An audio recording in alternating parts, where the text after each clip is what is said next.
mesazhi kryesor I Krishtlindjes është pikërisht ajo që Zoti erdhi dhe u bë si njëri nga ne. Që do thotë Zoti është I pranishëm ndër ne.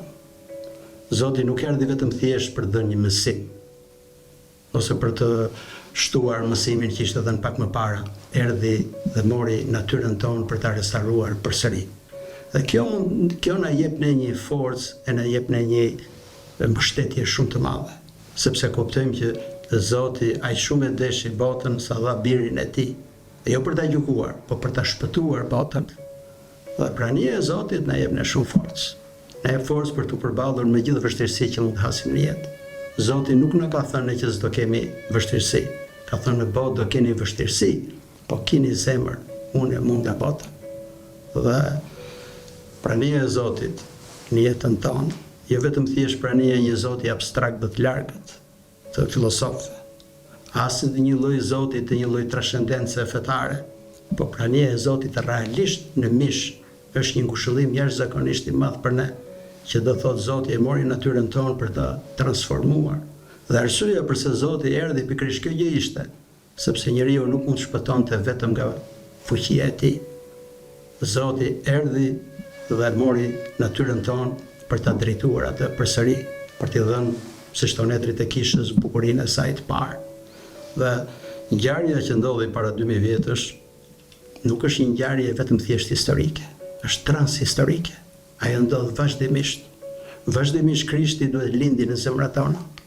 Si shprehet Shën Maksim Konfesori dhe thotë që Krishti duhet të formohet, thotë të ngjizet të mitrën e shpirtit tonë, që të lindi në frymë, që tek ne duhet të formohet, si shprehet Shën Pavli, të formohet Krishti.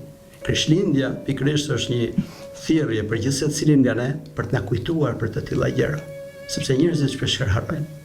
Dhe Krishtlindja kthehet vetëm thjesht në festimet jashtme, të cilat janë një guack pa thelb. Festimi I jashtëm duhet ishte thjesht një dukje ose një shfaqje e gëzimit të brendshëm, sepse kur e marrim në për shembull mjekimin, nuk e marrim për kutin, po e marrim për atë që është brenda. Dhe të festosh ose të kremtosh një Krishtlindje pa Krishtin, nuk ka më kuptim. Dhe ky është kurthi dhe rreziku më I madh I kohëve moderne, të kenë një Krishtlindje pa Krishtin. Ajo Krishtlindje nuk shërben. Ajo që shërben në Krishtlindje është pikërisht kujtimi nga gjithë secili nga ne veprës shpëtimtare të Zotit, e për të kuptuar pse erdhi Zoti, dhe për të kuptuar dhe për të ndjerë që Zoti është pranë nesh, dhe do ja quani emrin Emanuel, që do thotë Perëndia është bashkë me ju. Nëse ne do e ndjejmë këtë,